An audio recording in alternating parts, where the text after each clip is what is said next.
sais pas. En pleurs, Ernestina Fanny est inconsolable parce que tenue de rembourser la somme de 500 000 francs CFA, empruntée jadis par son frère, aujourd'hui décédé, pour qu'elle occupe le domicile de fortune duquel elle est actuellement chassée. Je suis en train de supplier le gouvernement que pardon, qui comprend notre pleur. Parce que l'argent que mon frère a prêté, la réunion m'appelle tous les jours que je dois payer l'argent là. Comme elle, 17 autres familles déplacées internes du Nord-Ouest, pour un total de plus de 78 personnes, vivent dans cet abri défectueux. Il y a pas Moussa, l'ex-directeur, qui dit que c'est lui le conseil de ces complexes.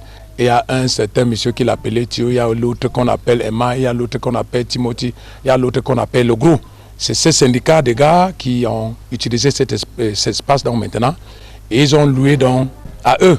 Ces familles qui ont dû payer un loyer compris entre 100 000 francs et 500 000 francs avaient même reçu des garanties.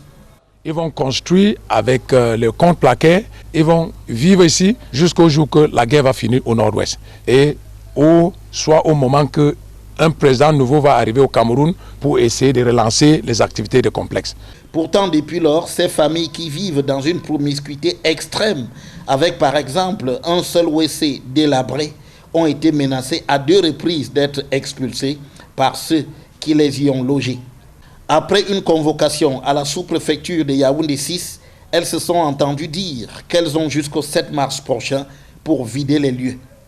Contacté par nos soins, le sieur Moussa accuse un certain Chaud de les y avoir logés sous le couvert d'anciens employés du complexe avicole de Mvogbeti en difficulté.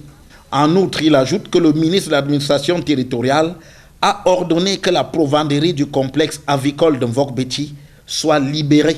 Il reste donc à savoir ce qu'il adviendra des 78 familles qui y vivent jusqu'ici.